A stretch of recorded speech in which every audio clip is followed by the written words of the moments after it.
Welcome to Lesion Neurology. I'm Garrett Friedman. I'm a neurology resident who, along with my co-founder Neil Patel, wants to teach you in-depth clinical neurology in a way that's easy to hold on to. The basal ganglia is one unit in neurology that always confuses med students and honestly neurology residents alike. It's got a complicated structure, function, and perhaps most of all naming system. We're going to try to simplify it as much as possible. So what are the basal ganglia?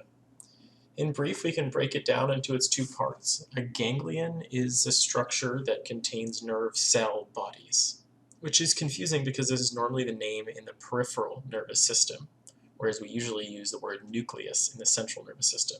This is the one exception. So it's a ganglion, it's something that contains nerve cell bodies, or gray matter, and it's basal. It belongs to the bottom layer, or base of something. So it's a group of nerve cell bodies at the base of the brain. What is their function? Well, its function is threefold, but the most important is probably motor, or certainly the most tested. The motor function is that it receives input from the motor cortex, and then it either inhibits or allows for that function in the motor cortex. It has limbic system involvement. The limbic system is a complex system responsible for some very simple or primal activities of the brain, things like fighting, fleeing, feeding, breathing, and it also has some function in higher cognition. But most of all, we're going to leave it at this. It modulates movements from the motor cortex. The basal ganglia has 6 important parts. They are as follows. There's the caudate, the putamen, the globus pallidus, interna and externa, the thalamus, and the subthalamic nucleus. They all work together in this very complex system that allows or doesn't allow for movements. They also have group names which probably shouldn't exist and I'll never use, but they're there to satisfy old neurologists, probably. The group names are as follows. There is the striatum, which involves the caudate and the putamen. If you want to remember this, you can remember socialism, S on one side, capitalism on the other side, CA and P. Or you could just remember a striped cap. Picture this guy, and then you can remember ST and cap. Socialism, capitalism, striped cap, whatever works for you. Lentiform is the name for the putamen and the globus pallidus. Lentiform means lens-like. It does look like a lens, so if that's enough for you, then great. The other way to remember it is that P and G is like the movie rating, PG-13.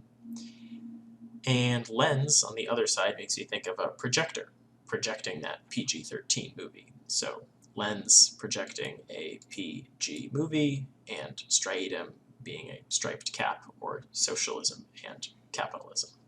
Alright, so now those group names are gone forever, and we'll never use them again. Okay, so give this a pause and keep drawing out the basic anatomy until you get it, and then we can move on to the physiology.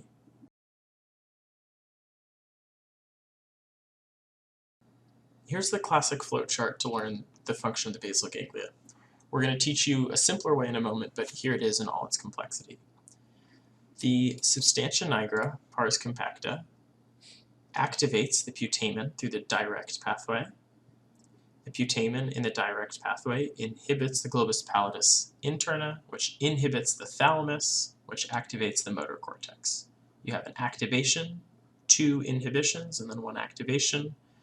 The 2 negatives cancel out, and then you have a positive activation. So the direct pathway activates the motor cortex. In the indirect pathway, the substantia nigra pars compacta inhibits the putamen, which then inhibits the globus pallidus externa, which then inhibits the subthalamic nucleus, which activates the globus pallidus interna, which inhibits the thalamus, and then allows for movement in the motor cortex. So we have an inhibition, another inhibition, another inhibition, an activation, another inhibition, and an activation. Again, that's 4 levels of inhibition, so all of those cancel out, and then we get activation. So in the end, both pathways are leading to activation of the motor cortex. We have here a ridiculous system that hopefully somehow makes the basal ganglia easier to memorize.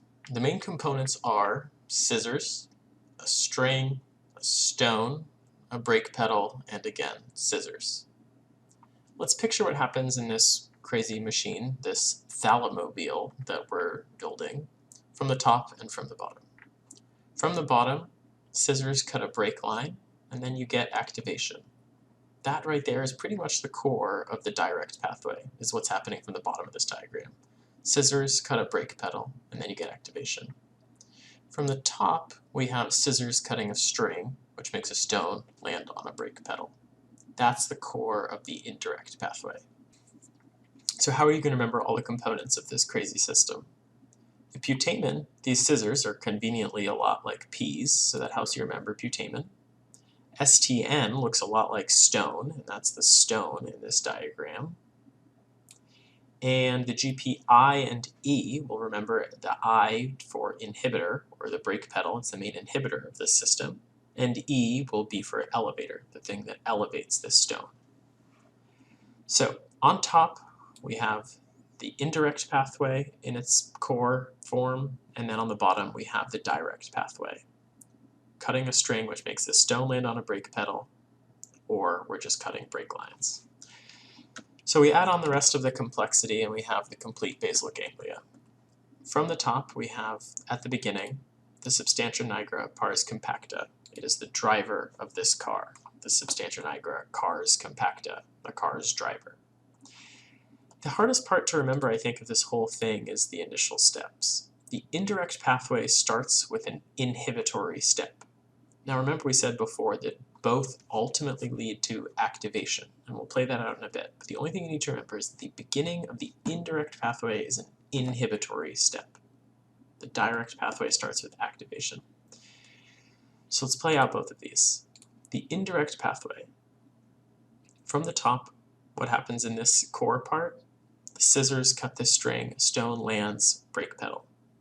So if we inhibit this top part, then we're not allowing for any stone to fall down, and then there's no inhibition. So we're inhibiting this whole top part, and then what happens? There's no activation of the brakes. That's ultimately an activating thing.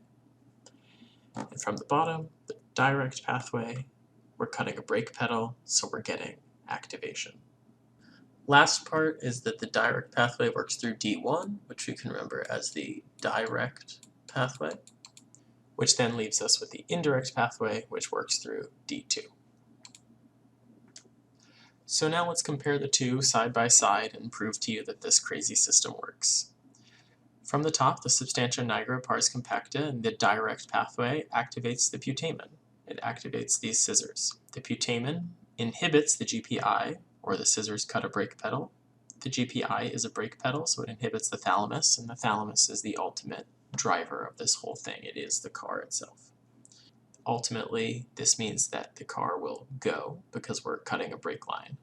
Or we can say that we have an activation and two inhibitions. Those cancel out, and then we have an activating thing. Okay, now the indirect pathway. The substantia nigra pars compacta inhibits the putamen. That's what we said. It starts with an inhibition because it's the indirect pathway.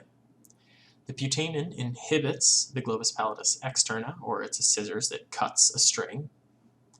The globus pallidus externa inhibits the subthalamic nucleus, or it holds it up. The subthalamic nucleus activates the globus pallidus interna, or it's a stone that lands on a brake.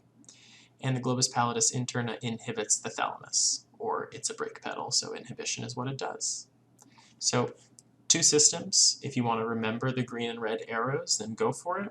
Or you can try to remember this diagram: scissors, string, stone, brake pedal, scissors again. This was a little sample of the neurology teaching materials that we're putting together at Lesion Neurology, mostly in order to get your feedback. So please do let us know what you think of our teaching style, and stay tuned for more content over the coming year.